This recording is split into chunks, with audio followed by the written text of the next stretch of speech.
Water is precious. It is the source of life. In most industrialized countries, clean water comes from the tap.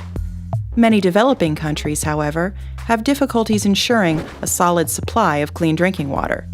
This is a major obstacle to development. But why is it so crucial to improve the water infrastructure in developing countries? In which areas does water play a special role? And what are the biggest problems? The United Nations Development Programme states, "Clean water can make or break human development." Access to clean, fresh water has been given the status of a human right. Nevertheless, the water sector still has a relatively low political priority. Few developing countries have efficient water resource management. Since 1997, the annual share of the global financial development aid spent for the water sector has fallen from 8 to 5%.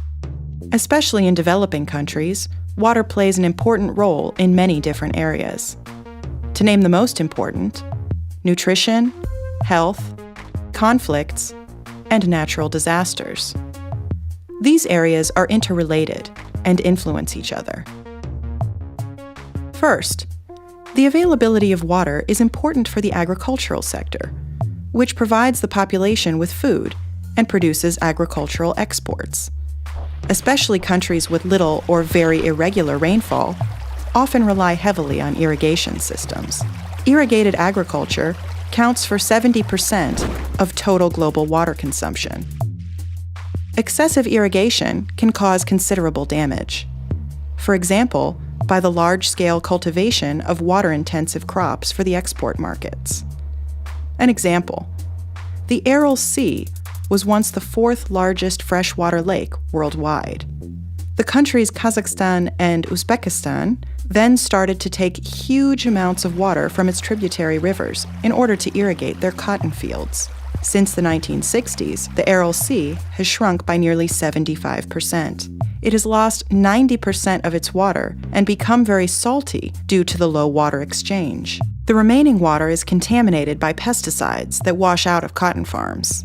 The destruction of the Aral Sea is considered one of the largest man-made disasters in the world. Second, the supply of clean, fresh water is very important for the health system. And what is often forgotten, a functioning sewage and sanitation system is crucial for acceptable hygiene conditions.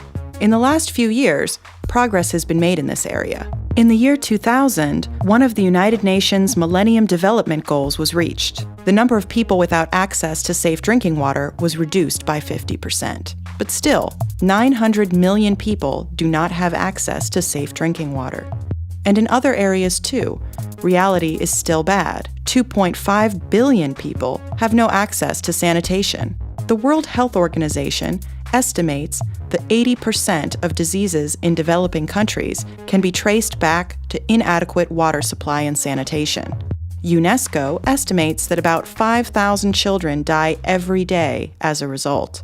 Overall, about 3.5 million people die every year due to lack of clean drinking water.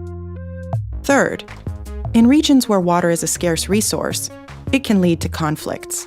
Struggles over water resources can arise between villages and regions, between landowners and peasants, or even between different states. An example is the conflict over the use of the Nile, one of the largest rivers in the world. The majority of the Nile water comes from the Blue Nile, which originates in Ethiopia. An old agreement from the colonial period allows Egypt and Sudan the use of most of the Nile's water. Ethiopia, a poor country with regular famines, wants to build an agricultural irrigation system. Egypt fears a decrease of Nile water and tries to prevent Ethiopia from doing so, even with military threats. However, the example of the Nile conflict also shows opportunities for international cooperation in the water sector. The countries along the river have formed the Nile Basin Initiative in order to find ways to organize the use of its water without conflict. Fourth, water is not always a blessing. 3/4 of all natural disasters are directly or indirectly related to water, such as floods and tsunamis. Human intervention, especially altering the natural landscape, is an important factor as well. 3 important examples: the straightening of rivers, deforestation, particularly of mangrove forests along the coast, and poor coastal protection. Experts believe that such water-related natural disasters will intensify due to climate change. 3 main problems can be observed.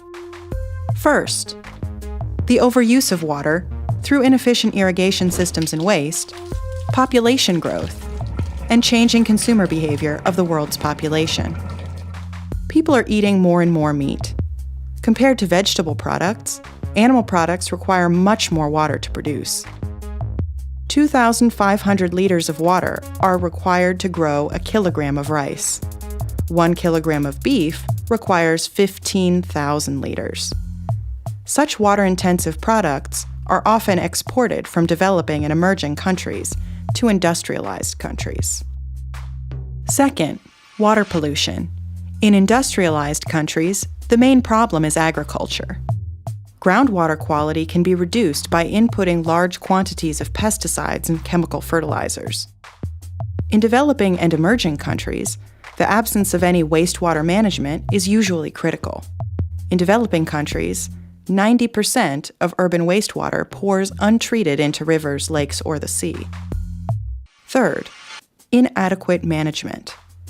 Problems in the water sector are rarely a political priority. At the national level, it is the lack of efficient, integrated, and sustainable water resources management. At the international level, there is often no effective instrument for cooperation to sustainably use water resources that cross borders. We can see the water sector is a complex system with very different areas of concern. Numerous problems add up to a significant obstacle to development, especially for the poorest countries. Its political priority on the international and the national level does not reflect the importance of this issue. This has to change, since the pressure on the world's water resources will only increase in the coming years with growing populations and intensification of use.